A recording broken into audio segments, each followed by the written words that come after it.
Does God exist? This question is central and foundational to the Christian faith, and the answer to that has implications on most of the other questions that a Christian might be asked or might ask of their own faith. Questions regarding Jesus, regarding the Bible. There have also been many arguments made for the existence of God. I'm just going to share a couple in brief snapshot form that have been compelling and convincing for me in my own investigation of the Christian faith. The first of those is the idea of a universal first cause, that this universe had to come from somewhere. It didn't just pop into existence all by itself on a random Thursday afternoon. As one of my favorite author and radio talk show hosts, Greg Kokel, once said, "The Big Bang needs a Big Banger." To believe that this universe came into existence all by itself is like believing in magic of the worst kind. It's like a magician pulling a rabbit from a hat, but you start with no magician, no rabbit, and no hat. The second argument that I've found quite compelling is that of universal fine-tuning.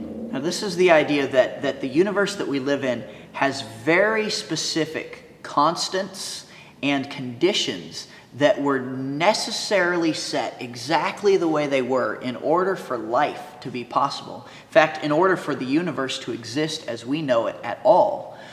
So imagine, if you would, a wall of dials, and each of these dials has a little label next to it. And each of these dials had to be set exactly as they are in order for this universe to exist. So we have labels like the strong nuclear force, the weak nuclear force, the gravitational force, the electromagnetic force. And then you've got other dials for conditions that were necessary in order for the universe to exist and for life to exist as we know it. Conditions like the expansion rate of our universe, the entropy level of our universe, mass density of our universe, even the balance of matter and antimatter in the universe. The third argument that I find compelling is this idea of universal truths, things like math and logic, that we expect our world to be rational. And in a world created out of chance, if there is no God, where does this rationality, where does this logic come from? Why do we expect our world to be rational and logical if it was purely created by chance? And number four, and finally, the idea of universal morality. Now, I'm not saying that everyone has the same moral sensibilities, that we have the same moral sensitivities, but we all have this same moral impulse. We're all moral beings. We feel certain things are required of us, certain things are good, certain things are bad, and we feel that we have a reasonable right and expectation to hold other people to a similar standard.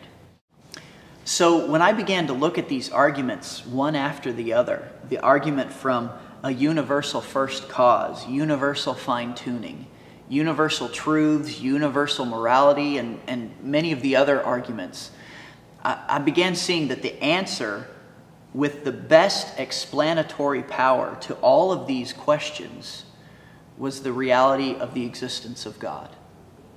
Now, if you'd like to read up more on this type of stuff, one book I'd really recommend is a book by Mitch Stokes called A Shot of Faith to the Head. I really enjoyed that book.